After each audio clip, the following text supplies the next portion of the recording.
Party और सरकार जब सच्चाई से भागने लगती है तो भगवान राम का सहारा लेती है, और हम लोग भगवान राम का सहारा तब लेते हैं जब हमें व्यक्तिगत विपदा आती है। कल जब राम मंदिर का दिवस है और पूरा देश उसको सेलिब्रेट करता है, उस दिन आप काले कपड़े पहनते हो। पिछले 75 सालों में राम मंदिर नहीं बनवा पाई, जो माननीय प्रधानमंत्री ने अब आके ये राम मंदिर बना दिया। राम एक कल्पना है, ये किसने नारा लगाया था?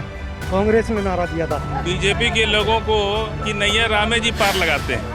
नमस्कार, आप देख रहे हैं मिजाज इंडिया का, आपके साथ मैं हूं निदा अहमद। और आज हम बात करेंगे दरअसल कांग्रेस के महंगाई के प्रदर्शन की, क्योंकि कांग्रेस जो है वो ये कह रही है कि ये जो प्रदर्शन हमने किया वो महंगाई के खिलाफ था, ये जो प्रदर्शन हमने किया वो बेरोजगारी के खिलाफ था। लेकिन अब इसमें जब गृह मंत्री अमित शाह की एंट्री होती है तो उनके साथ साथ राम मंदिर की भी एंट्री हो जाती है, क्योंकि अमित शाह ये कह रहे हैं कि कांग्रेस ने काले कपड़े इसलिए पहने क्योंकि कल अयोध्या दिवस था और कांग्रेस ने एक बार फिर से साबित कर दिया कि वो राम विरोधी है। वहीं योगी आदित्यनाथ भी ये बात कह रहे हैं कि जिस दिन राम मंदिर का शिलान्यास हुआ उस दिन कांग्रेस ने काले कपड़े इसलिए पहने क्योंकि वो इससे खुश नहीं है।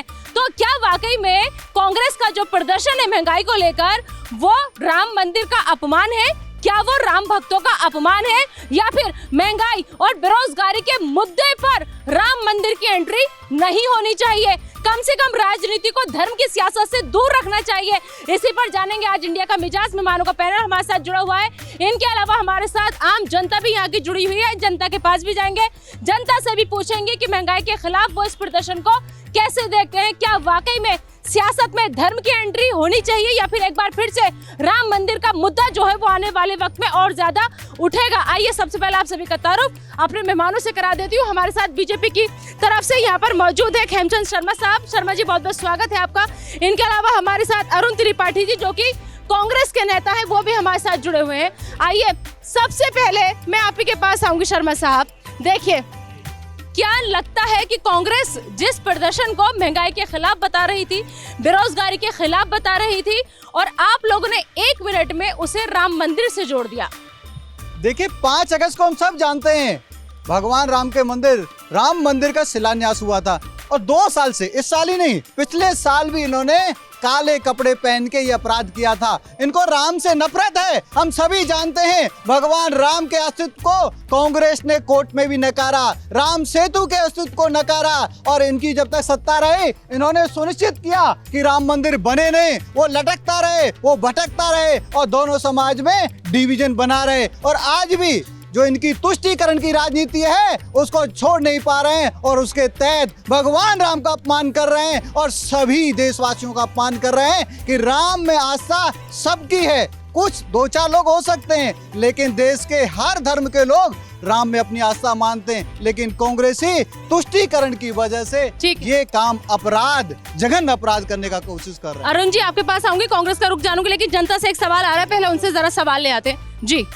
धर्म और राजनीति जो है ना, साथ साथ चले तभी देश की तरक्की होती है। और कल 5 अगस्त था, कल ही के दिन 2 साल पहले धारा 370 हटी थी, कल ही के दिन पिछले साल राम जन्मभूमि का शिलान्यास हुआ था। लेकिन कांग्रेस वाले कल काले कौवे बन के जंतर मंतर पे अपना काँव कर रहे थे। वैसे ही काले कौवे कहते हैं शुभ होते हैं, और ये कांग्रेस देखा है दल नहीं है, दलदल है ये कभी भी भारत तरक्की करना चाहे तो नहीं कर देते हैं। रही बात महंगाई की, आज की डेट में वर्ल्ड में 200+ कंट्रीज़ हैं, और अमूमन महंगाई सब जगह है, सर भारत में नहीं है। लेकिन ये है कि इनको सिर्फ जो है ना डेवलपमेंट दिखता नहीं है, महंगाई दिखती है। महंगाई क्या कांग्रेस के टाइम पे नहीं थी क्या? महंगाई क्या मतलब पिछले 7 साल में बढ़ गई है? ठीक है, जवाब ले लेते हैं। अरुण जी, जनता का ये कहना है कि महंगाई के पिछले 7-8 साल में बढ़ी है, पहले से महंगाई नहीं थी। और दूसरी बात ये कि क्या तुष्टीकरण की राजनीति है, या वाकई में जनता की महंगाई की फिक्र है कांग्रेस को? कल का ही दिन क्यों चुना? देखिए, भारतीय जनता पार्टी और सरकार जब सच्चाई से भागने लगती है तो भगवान राम का सहारा लेती है, और हम लोग भगवान राम का सहारा तब लेते हैं जब हमें व्यक्तिगत विपदा आती है। हमारे घर में किसी का तबीयत खराब हो जाए, कोई रिश्तेदार बीमार हो जाए, हम दुख तकलीफ में हो, तब भगवान के पास जाते हैं, प्रभु कल्याण करिए। लेकिन ये सरकार जो है भगवान राम के पीछे भागती है। क्यों भागती है? उसके पीछे एक कारण है। कारण ये है कि इनके पास उत्तर नहीं है। आज देश में स्थिति ये हो गई है कि हर व्यक्ति, गरीब ही नहीं, हर व्यक्ति महंगाई से जूझ रहा है। बस इनके 2 मित्र महंगाई से नहीं जूझ रहे हैं, वो हैं अडानी और अंबानी। कल की बात मैं बताऊं, कल एक प्रवक्ता ने भारतीय जनता पार्टी के टीवी चैनल पे आपके बैठ करके, आप ही के टीवी चैनल पे, और वो उप मुख्यमंत्री थे जम्मू कश्मीर के, उन्होंने क्या कहा कि महंगाई से अगर कोई निजात दिला सकता है तो नरेंद्र मोदी जी। अरे भाई, जब टीवी पे आप बैठ के कहते हैं महंगाई से निजात नरेंद्र मोदी जी दिला सकते हैं, तो वो किसके आदेश का इंतजार कर रहे हैं? कि किसका इंतजार उनको है भाई? या अडानी अंबानी का इंतजार होगा? क्योंकि तीसरे की बात तो सुनते नहीं है, जनता से तो बात करते नहीं है। जवाब ले लेते हैं, जब अगर नरेंद्र मोदी ही निजात दिला सकते हैं तो फिर इंतजार किस बात का? सबसे पहले तो मैं पूछना चाहता हूं कांग्रेस से, ईडी के खिलाफ 1 महीने से आप राहुल गांधी और सोनिया गांधी को बचाने के लिए प्रदर्शन कर रहे थे, तो 5 अगस्त को आपको महंगाई कैसे याद आ गई? तब से क्यों नहीं आई? तब से आप एक परिवार को बचाने में लगे हुए थे, 2 लोगों को बचाने के लिए लगे थे। देश की चिंता नहीं थी, समाज की चिंता नहीं थी, महंगाई की चिंता नहीं थी। कल जब राम मंदिर का दिवस है और पूरा देश उसको सेलिब्रेट करता है, उस दिन आप काले कपड़े पहनते हो। अरे क्यों पहनते हो? अब मैं आता हूं महंगाई पे। महंगाई इस समय पूरे विश्व का मैटर है। आप जितनी भी बड़ी इकोनॉमी है, यहाँ पे सब पढ़े लिखे युवा हैं, आप गूगल करते हैं, हर जगह देख लीजिए, जितनी भी बड़ी इकोनॉमी है वहां पे एनर्जी के प्राइस 250, 300, 400% तक बढ़े हैं। लेकिन भारत में ऐसा नहीं हुआ। मैं मानता हूं बढ़े, लेकिन ऐसा नहीं हुआ है। ठीक है, भारत में महंगाई कंट्रोल में है अगर नरेंद्र मोदी जी सत्ता में हैं। इसीलिए हम लोग आज एक समृद्ध और पावरफुल देश में आम जनता क्या सोचती है? आम जनता, महंगाई है? आई सर, महंगाई है? पहले तो महंगाई पे नहीं, ये लोग प्रभु श्री राम का जो नाम लेते हैं, पहले तो ये जान ले, जब मैं पढ़ने जाता था तो मेरे गुरु मास्टर संत राम तिवारी जी, हम जब जाते थे तो वहाँ पढ़ने तो उन्हें बोलते थे राम राम, तो वो हमें मारते थे 2-4 छड़ी, और मारने के बाद फिर आइसक्रीम खिलाते थे। वो उनका एक कहना था जो वाकई में अटल सत्य है आज दुनिया में, कि पिया बिन प्राण अधूरा, सिया बिन राम और राधा बिन श्याम, बोल सियापति रामचंद्र की। इस तरह से नाम लिया जाना चाहिए। सियापति रामचंद्र की जय जय जय जय। बोलिए बोलिए मैडम, ये वो हिंदू नहीं, सुनिए, ये वो नहीं, 1 मिनट बीच में रुकिए। इन्होंने बड़ा आरोप, ये वो हिंदू हैं जो कपड़ों के ऊपर जनेऊ पहनते हैं। हमें दिखावा करने की जरूरत नहीं है। ये आज डिबेट जय श्री राम से शुरू करते हैं, कल काला कपड़ा पहनते हैं। आपका क्यों अपमान किया? आपने नारा क्यों नहीं लगाया? मैंने लगाया, आपकी तरह चिल्लाया नहीं। अरे लगाया था नारा लगाया था। मैडम, मैंने उन्हें नहीं देखा, मैं आम जनता हूं, तो आम जनता को ही देख रहा था। तो मेरी आम जनता से ये अपील होगी कि आप लोग जब भी लें पूरा नाम लें, सियापति रामचंद्र की जय, इस तरह से नाम लें सम्मान के साथ। आपका नाम? मेरा नाम मोहम्मद अंसारी है। ओहो भाई साहब, तालियां तालियां तालियां, अंसारी साहब, दिल खुश कर दिया आपने। ये है भारत, ये है भारत। मैं अयोध्या से बिलोंग करता हूं, तो मुझे थोड़ा बहुत, ज्यादा नहीं, थोड़ा बहुत ज्ञान है।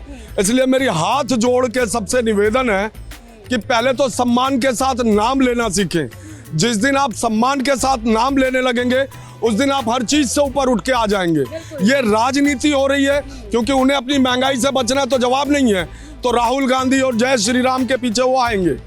आप राजनीति में असली भारतीय यही है, असली भारतीय ये, हिंदू मुसलमान सब बात में, पहले सबसे पहले हम सब भारतीय हैं। ये कांग्रेस पिछले इतने साल से इनको महंगाई याद नहीं आई। जब 2008 थी तब भी महंगाई बहुत ज्यादा थी। तो हरियाणा से हो? हरियाणा से है, तो तब तो कांग्रेस से कहीं याद नहीं आई। अब राम मंदिर का ये विरोध कर रहे हैं। जब राम मंदिर बन रहा था तब भी कांग्रेस ऐसे ही कर रही थी, इतने साल से लटकाए रखा। आप कैसे देख रहे हैं भाई साहब? एक कैमरा वहाँ भी चल रहा है, एक कैमरा यहाँ भी लगातार ऑन है। आप कैसे देख रहे हैं? क्या महंगाई के खिलाफ कांग्रेस का प्रदर्शन राम भक्तों का अपमान था? देखिए, इन्फ्लेशन इतने सालों से है, ठीक है, तो इन्फ्लेशन इस समय जब जो दूसरी इकोनॉमीज में इस समय इतनी ज़्यादा आ रखी है, ठीक है, और मुझे ये बताइए कि कांग्रेस बजाय क्वेश्चन आंसर्स करने के कि उन्होंने क्या किया इन्फ्लेशन टू कम डाउन करने के लिए, तो वो जवाब देना पहले। कांग्रेस जो कहती है कि है ना इन्फ्लेशन कम कर देगी, क्या राहुल गांधी अपनी जेब से पैसा देंगे 10% सब चीज़ों में रेट डाउन करके? वो कहाँ से कम करेंगे? वो कहाँ से आएगा? हाँ, आप कैसे देख रहे हैं? हम ये साक्षात राहुल गांधी और जो जिस तरीके से हुआ है, ये हमारे राम भक्तों का अपमान था।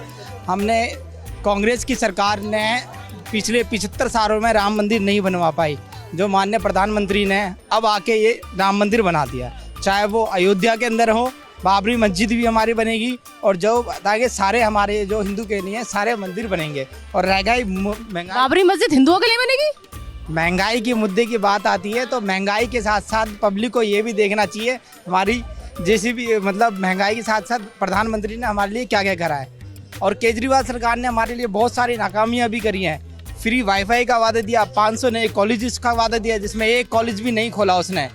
वादे करते हैं फिर मुकर जाते हैं। हाँ, आप कैसे देख रहे हैं? क्या कांग्रेस का महंगाई को लेकर जो प्रदर्शन था राम भक्तों का अपमान था? नहीं, बिल्कुल अपमान नहीं था। इसमें महंगाई और राम भक्त कहाँ से आ गया? दोनों डिफरेंट इशू है। अब आम आदमी जूझ रहा है सभी पे, महंगाई बढ़ गया तो राम भी नहीं चाहेंगे कि महंगाई बढ़े, या आम लोग भी नहीं चाहेंगे कि महंगाई बढ़े। महंगाई बढ़ती जा रही है और कमाई घटती जा रही है। ठीक है खेमचंद जी, जनता का सवाल आपसे ये है कि महंगाई में राम जी की एंट्री कैसे हो गई, क्योंकि राम जी भी नहीं चाहेंगे कि हमारी जनता महंगाई से त्रस्त रहे। ये तो कांग्रेस से पूछना चाहिए। 1 महीने से राहुल गांधी और सोनिया गांधी को बचाने के लिए ईडी के ऑफिस के सामने बैठे हुए। 5 अगस्त जब भगवान राम का मंदिर का शिलान्यास होता है और 2 साल से काले कपड़े पहनते हैं, क्यों? 5 से पहले क्यों नहीं? 1 महीने से पहले महंगाई याद क्यों नहीं? 5 अगस्त को ही क्यों? ये तो ये बताएंगे। रही बात हमारी भारतीय जनता पार्टी की, भारतीय जनता पार्टी सबके लिए काम करती है और ये हम सब फॉर्चुनेट हैं और हम सब यहाँ पे पढ़े लिखे हैं। हम सब लोग डेली न्यूज देखते हैं कि इस देश में क्या हो रहा है, क्या कारण है। आज इंटरनेशनल रीजंस हैं जिसकी वजह से पेट्रोलियम जो एनर्जी हम बोलते हैं उसके प्राइस बढ़े, लेकिन भारत में वो कंट्रोल में। हमारे पड़ोसियों की क्या हालत है, दिवालिया हो गए। आप बड़ी बड़ी इकोनॉमी को देखिए, आप इवन यूरोप में चले जाइए और यूएस में भी, कहीं भी चले जाओ दुनिया में, 300 से 400% तक वहाँ पे एनर्जी के रेट बढ़े हैं और महंगाई की दर 11, 12, 15, 20% तक है। भारत में वैसी स्थिति नहीं है, चीजें मैनेजेबल है। और गरीब को एक लाइन और, गरीब को मार ना पड़े उसके लिए उनको भोजन की व्यवस्था की गई है, स्वास्थ्य की व्यवस्था फ्री में की गई है। आयुष्मान भारत के तहत जो जरूरी है वो दिया जा रहा है, मिडिल क्लास को भी सपोर्ट दी जा रही है। ठीक है आ रही हूँ, एक मिनट आ रही हूँ जी। पीएम केयर फंड प्राइवेट कैसे हो गया? पीएम केयर फंड प्राइवेट कैसे हो गया? पीएम केयर फंड मित्र प्राइवेट नहीं है। पीएम केयर फंड बना और आप जैसे नौकरी पैसा करने वाले लोग, मेरे जैसे लोगों ने उसमें कंट्रीब्यूशन दिया, उसने वो काम किया जो पूरे विश्व ने सराहा। आप सुन लीजिए, प्राइवेट नहीं है, मोदी जी करने ले जाने वाले। अच्छा, एक चीज, जब पीएम केयर फंड डिक्लेयर हुआ था तब मोदी जी ने ऐसा क्यों कहा था कि जो सेंट्रल को देगा तो ही टैक्स डिडक्शन मिलेगा और स्टेट को देंगे तो डिडक्शन नहीं मिलेगा? ऐसा क्यों? प्राइवेट अगर होता है देश, उसमें गलत क्या है? जितनी डेवलप कंट्री है सारी महंगाई पाई। दूसरा भाई साहब जो जय श्री राम का नारा लगा के दिखा रहे हैं आज यहाँ, राम एक कल्पना है, ये किसने नारा लगाया था? कांग्रेस ने नारा दिया था। आज क्यों जय श्री राम का नाम नारा ला रहे हो? आज क्यों 5 अगस्त को ही आपको याद आ रहा है कि काले कपड़े पहन? कांग्रेस पूछ रही है कौन से नेता ने दिया था? अभी जवाब दे देंगे भाई साहब। आपके राहुल गांधी कितने बड़े बोले, सबने, मैंने सुना है, मैं आपको वीडियो भी दे दूंगा कि राम एक कल्पना है, ये नारा कांग्रेस से निकला। ठीक है, जवाब ले लेते हैं। किसने बोला था? कांग्रेस अगर कांग्रेस ये कह रही है कि राम एक कल्पना है। कांग्रेस के ऑफिशियल एफिडेविट में था कि राम एक कल्पना है, वो एग्जिस्ट नहीं करते, वो नहीं है, वो भगवान नहीं है। राम सेतु भी राम सेतु नहीं। ठीक है, वो कह रहे हैं कांग्रेस जिसे कल्पना बताती थी आज उन्हीं सिया रामचंद्र जी की जय कर रही है। देखिए ऐसा है कि भारतीय जनता पार्टी के अलायंस में एक बिहार में सरकार चल रही है। उसके मुख्यमंत्री कौन है आप लोगों को पता है? नीतीश कुमार। वो क्या नारा दिए थे? सबसे बड़का झूठा पार्टी है भारतीय जनता पार्टी, ये कह रहे हैं, एफिडेविट दिया था, जबकि कांग्रेस कभी एफिडेविट दिया ही नहीं। तो सबसे बड़का झूठा पार्टी कौन है? ये है। 2 करोड़ रोजगार कौन दे रहे थे? झूठ बोल रहे थे ये। 15 लाख कौन बोल रहा था? ये। नरेंद्र मोदी जी काला कपड़ा पहन करके गंगा जी में खड़े होकर के नहाएंगे और कहेंगे कि आप काला कपड़ा क्यों पहन रहे हैं? ये दूसरे को कपड़े से पहचानते हैं, याद है? महंगाई के खिलाफ कांग्रेस प्रदर्शन कर रही है और विपक्षी होता है जो जनता की आवाज होता है। तो जब जीएसटी काउंसिल की मीटिंग होती है, बैठक होती है, आपने 0 से 5% जीएसटी निर्मला सीतारमण ने लगा दिया, सारे गरीबों के प्रोडक्ट्स पे लगा दिया जिन प्रोडक्ट्स पे नहीं लगना चाहिए था। चलो ठीक है, आपके पास कोई रीज़न है कि नहीं हमें फंड चाहिए या टैक्सेस चाहिए, लगा दिया। तो विपक्ष ने भी, एक भी स्टेट ने, एक भी आदमी ने जीएसटी काउंसिल में विरोध क्यों नहीं करा? वहां पर निर्मला सीतारमण का ये बयान है कि हमें तो किसी ने रोका ही नहीं टैक्स लगाने से। आप सड़क सुनिए, एक मिनट, सड़क पे आप लोग विरोध कर रहे हैं दिखाने के लिए, जब एक्चुअल में मीटिंग्स में जहां डिसाइड होना है टैक्स लगेगा या नहीं लगेगा, वहां आप चुप क्यों रहते हैं? वहां आपने क्यों नहीं बोला? और दूसरी बात यह है कि महंगाई आप गरीबों के लिए क्यों बढ़ा रहे हैं? जो अमीर हैं, जितने भी पेंशन होल्डर नेता हैं, जो सारी सुविधाएं ले रहे हैं, वो सारी सुविधाएं बंद करो ना। उनको कोई तनख्वाह नहीं मिलनी चाहिए, वो भी कमाएं खाएं और जनता के बराबर आएं, तब उनको पता चलेगा कि एक्चुअल में महंगाई क्या है। तभी सबका साथ सबका विकास भी होगा। हाँ हाँ हाँ हाँ हाँ। भाई ने बिल्कुल, देखिए दूसरी लाइन में बिल्कुल सही कहा, लेकिन जीएसटी काउंसिल की जब बैठक होती है तो इसमें बुलाया जाता है और हम मांग करते हैं कि सर्वदलीय बैठक हो, सभी दल के बुलाया जाए, कांग्रेस को ही नहीं। उनका ये कहना है कि जहां आवाज उठानी चाहिए वहां नहीं उठाते अब। हाँ। मैं आ रहा हूँ, उसी पे आ रहा हूँ। जीएसटी काउंसिल देखिए भैया। हाँ क्या वो बहुतायत होता है, जहाँ जिसके मुख्यमंत्री ज्यादा होते हैं, उसी की तो सुनी जाएगी। ये सिंपल सी कुछ नहीं। मैडम 18 राज्य हैं, 18 राज्य हैं बीजेपी के पास, 2 राज्य कांग्रेस के पास। अगर वहां बहुमत एक आदमी के पास है तो मैं विरोध करूंगा तो कहां दिखेगा?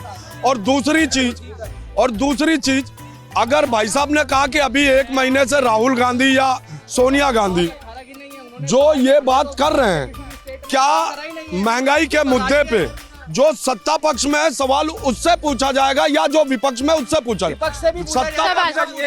विपक्ष से एक सवाल, हाँ विपक्ष से ही पूछा जाएगा कि विपक्ष जब मुद्दे उठाने चाहिए तब क्यों नहीं उठाता? आपकी बात देखिए, जल्दी से एक मिनट इजराइल भाई सुनिए। देखिए ऐसा है कि आप बिल्कुल सही कह रहे हैं, बिल्कुल सत्य बात कह दिया आपने, ठीक है। आपको पता है कल संसद भवन में क्या हुआ है? नहीं पता है। कल सरकार ने खुद ही माना है कि हमने उद्योगपतियों के 10 लाख करोड़ रुपए माफ किए हैं बैंकों के द्वारा। कल सदन में ये कहा गया, भाई को नहीं पता होगा क्योंकि भाई नहीं देखा था। कल तो आरबीआई गवर्नर ने भी माना कि महंगाई है। अब ये बताओ कि किस सीएम ने ये बोला कि जीएसटी में 5% नहीं लगना चाहिए? किसी ने नहीं बोला, गहलोत ने नहीं बोला, छत्तीसगढ़ वाले ने नहीं बोला, वहाँ पे इन्होंने कंसेंट दी। दूसरा, राजस्थान में आज भी 20 रुपए डीजल और पेट्रोल महंगा है। क्यों? राजस्थान में वहाँ पे कांग्रेस की सरकार है, वैट नहीं कम किया। पूछ लेते हैं, कम नहीं किया। पूछ लेते हैं। क्या राजस्थान वालों को नहीं दिखती? क्या राजस्थान में गरीब नहीं रहते? क्यों नहीं आप लोगों ने उस वक्त मुंह खोला? जीएसटी काउंसिल में क्यों नहीं आपने? अरे मेरे भाई को नहीं पता है। ये जीएसटी का जब कानून बना रहे थे तो ये ऐसी सरकार थी और उस समय हमारे दिवंगत अरे भाई आपने तो विरोध किया था, सुन तो लीजिए, ये तो सुनिएगा। अच्छा सुनिएगा कि नहीं सुनिएगा? उस समय दिवंगत जेटली जी आज जिंदा नहीं है, उनको नमन करते हुए मैं एक बात बताऊंगा। 3 बार संशोधन किया। कितनी बार? जीएसटी में 3 बार। सरकार इतनी भ्रमित है कि हम किस पे संशोधन करें, कौन सा काम करें, कुछ समझ में नहीं आ रहा। जो अडानी अंबानी कहते हैं वो साहब को करना पड़ता है, मजबूरी। ठीक है। क्या वाकई में जो अडानी अंबानी कह रहे हैं वो चल रहा है? तो कांग्रेस जो महंगाई के खिलाफ प्रदर्शन कर रही है वो सही था या राम भक्तों का अपमान था? ईडी तो एक बहाना है मैडम, जो कांग्रेस इससे बचने की कोशिश कर रही है। महंगाई तो एक मुद्दा है, ईडी से बचने की कोशिश कर रही है, महंगाई तो बहाना है बस। आप कैसे देखते? बिल्कुल मैम, महंगाई का कोई मुद्दा नहीं है। अब ये केवल कैसे भी ये परिवार को बचाना है, एक परिवार की गद्दी बच जाए जो कि बचनी नहीं है जब तक मोदी है। ठीक है। हाँ आप कैसे देख रहे हैं? नहीं, महंगाई तो हो गया है, गरीब भी मर रहा है और धनी भी मर रहा है, लेकिन ये पेट्रोल डीजल सब्जी जितना राशन है सब महंगाई हो गया है। ये तो सोचना चाहिए मोदी जी को। महंगाई है। कल जब पाकिस्तान काला दिवस मना रहा था तब ही कल आप कपड़ा पहन के ये क्यों गए राहुल गांधी? महंगाई का मुद्दा अपनी संपत्ति को बचाने के लिए, इन्होंने अपने को जेल जाने से बचने के लिए उठा रहे हैं। इनका महंगाई से कोई लेना देना नहीं है। मैम आप कैसे देख रहे हैं महंगाई? Of course, things are very expensive. Yes. तो कांग्रेस जो आवाज उठा रही सही उठा रही है? बिल्कुल 100%। सरकार के पास ना कोई दूसरा ऑप्शन नहीं राजनीति करने का। एक ही हिंदू मुसलमान बांटो, सरकार बनाओ और पॉलिटिक्स करो। दूसरी चीज़ है महंगाई है, सरकार के पास कोई रोड मैप नहीं है कि महंगाई कैसे कम होगी। सरकार आम जनता को परेशान कर रही है, उसके पॉकेट पे डाका डाल रही है, पैसे निकालने की कोशिश कर रही है। जनता जाए बाहर में, हमारा ज़िंदगी, सरकार की ज़िंदगी सुरक्षित होना चाहिए और हमारा सरकार आगे कैसे बने इस पर काम कर रही है सरकार, जनता पर कोई काम नहीं कर रही है। हमारे साथ फाजिल अंसारी साहब जुड़ चुके हैं। फाजिल साहब, जिस तरीके से आपने देखा, सबसे पहले स्वागत है आपका बहुत बहुत। आपने देखा कि एक तरफ कांग्रेस जो है वो महंगाई को लेकर प्रदर्शन कर रही है, लेकिन वहीं अब अमित शाह आते हैं और ये कहते हैं कि अयोध्या दिवस था, अयोध्या का दिन था, इसलिए कांग्रेस ने राम मंदिर का अपमान किया। और फिर योगी आदित्यनाथ आते हैं, वो ये कहते हैं कि राम भक्तों का अपमान किया। तो क्या महंगाई पर प्रदर्शन, राम भक्तों का अपमान कैसे? देखिए, बीजेपी के लोगों को कि नैया रामे जी पार लगाते हैं। भाई साहब रुके रहना, आ रही है, रुके रहना, एक मिनट आपके पास आ रही हूँ, अभी आ रही हूँ जी। क्या कह रहे हैं आप? बोलिए, आप बोलिए। 12 करोड़ के मोदी गाड़ी लेके घूम रहा है, विदेश घूम रहा है, जनता को सेवा करना चाहिए, तो जनता तो चुप बैठा हुआ है। जनता क्या करेगा? पब्लिक भूखे मर रहा है, परेशानी में है, लोग बाग को परेशानी को समझना चाहिए। हाँ लगिए, वैक्सीन लगे सर, हमने लगा, हमारे टैक्स से लगाई, हम सर टैक्स भरते हैं। एक सेकंड, पहले मेरी बात तो सुन लो भाई। सुन लीजिए। अपने आप को भगवान समझता था, ठीक है, डंका पीट दो, लाइट बंद कर दो, ठीक है, कोरोना कम हो जाएगा। कहाँ हुआ? उसको किसके पैसे से वैक्सीन लगी है? हमारी जनता के पैसे से वैक्सीन लगी है, हमारे खून पसीने की मेहनत से मोदी जी ने काम करके हमें नहीं दिया। हम हमारे खून पसीने की मेहनत के जीएसटी के सर, हम पैसा दे रहे हैं, हमारा पैसा है सर। आप एहसान दिखा रहे हो, आप कह रहे हो नहीं मोदी जी ने दिखाई है। आपने अगर वैक्सीन लगवाई है ना, तो आपने पोलियो की दवा भी अपने बच्चों को पिलवाई होगी। वो किसने पिलवाई थी? उन्होंने तो कभी नहीं किया कि हमने जो है पोलियो। देखिए, हमारे पैसे से उनको वीआईपी सारी फ्लाइट से लेकर सारी सुविधा हमारे पैसे से। हम कह सकते हैं सर, हम जनता हैं, सबको सारे पैसे से सब घूम रहा है, हमारे पैसे से घूम रहा है, पब्लिक के पैसा है, जनता का पैसा है। ये देते हैं, एक सुई खरीदता हूँ, जहाज देते हैं, वहाँ से भी टैक्स देते हैं, हमारे पैसे से वैक्सीन लगा हुआ है। देखिए, महंगाई तो है, ये माननी पड़ेगी, लेकिन ये बात भी सच है, पढ़े लिखे लोगों को समझना चाहिए। महंगाई है, ये सच है, नकार नहीं सकती। अच्छे सरकार को एक्नॉलेज करनी चाहिए, लेकिन अमेरिका, यूरोप से हम कंपेयर करें तो हम लोग स्टिल ओके। लेकिन सरकार को चाहिए, जो लोग हैं सबको, एक लोगों को बचपन से ही रडार में लेके आके हर एक को इस काबिल बनाना चाहिए कि कुछ अच्छा कमा सके। फ्री भी। अरे दादा, गालियाँ मत दो, सब रिकॉर्ड हो रहा है। हाँ, सब रिकॉर्ड हो रहा है। अच्छा, मेरा ये कांग्रेस वाले से क्वेश्चन है, जब जीएसटी की मीटिंग होती है तो आप उसमें विरोध क्यों नहीं दर्ज करते? जब पहले दिन से नोटिस दिया गया, विपक्ष ने नोटिस दिया कि हम महंगाई पर बहस कराना चाह रहे हैं और वो अपना बिल पास करवा रहे हैं। आप बहस का नोटिस नहीं देंगे, नोटिस को एक्सेप्ट नहीं करेंगे, बहस पर अपनी मर्जी नहीं दिखाएंगे, बहस करवाएंगे नहीं। अगर ये कह रहे हैं कि जीएसटी मीटिंग में आप नहीं थे, सब लोग थे, लेकिन सुन कौन रहा है उनका? उनकी जो मर्जी है वो करते हैं, सुनने वाला कोई होना चाहिए ना। हाँ, आगे। शुरू होता है संसद में तो कोई भी नहीं टिकता संसद में। हम देखते नहीं है कि हम भी टीवी में देखते हैं, अगर सुविधा है उसे सस्पेंड कर देते हैं, तो फिर कौन बोलने वाला रहेगा? उन्हें सस्पेंड कर देते हैं, उन्हें। अभी जो बताया ना कि सुनता कौन है, दो ही लोगों की सुनी जाती है, दो बेचने वाले, दो खरीदने वाले। देखिए भाई, जनता आज बहुत मूड में है, ठीक है। हाँ, जल्दी से बस एक लाइन में कीजिएगा, खत्म करेंगे। संसद में जो भी बोला जाता है वो रिकॉर्डेड होता है, कोर्ट में भी जा सकता है, लेकिन कांग्रेस के पास कहने को कुछ नहीं है। और आम आदमी पार्टी करप्शन से बाहर नहीं आ रही है, शराब बेचने से बाहर नहीं आ रही है, शराब के घोटालों से बाहर नहीं आ रही है। देखिए, ये लोग जो है केवल हर चीज राम के भरोसे चल रहा है, तो देश भी राम के भरोसे चल रहा है। अगर बीजेपी की सरकार आज है तो इंडिया बहुत सुरक्षित है, ठीक है, और बीजेपी है अच्छा इंडिया की। फिलहाल इंडिया का मिजाज बहुत गर्म हो चुका है, यहाँ पर जनता का मिजाज बहुत गर्म हो चुका है, तो माहौल को थोड़ा ठंडा करते हैं और अपनी डिबेट को विराम देते हैं। आज हमने जानने की कोशिश जो थी वो यही की थी कि आखिर महंगाई को लेकर जो कांग्रेस प्रदर्शन कर रही है, क्या वो वाकई में राम भक्तों का अपमान था? मिली जुली प्रतिक्रिया जो है वो हमेशा की तरह जनता की हमें मिली। फिलहाल आज मिजाज इंडिया के में अभी के लिए इतना ही। आप मुझे दीजिए इजाजत। मैं निदा अहमद, कैमरामैन शिव कुमार के साथ, न्यूज इंडिया।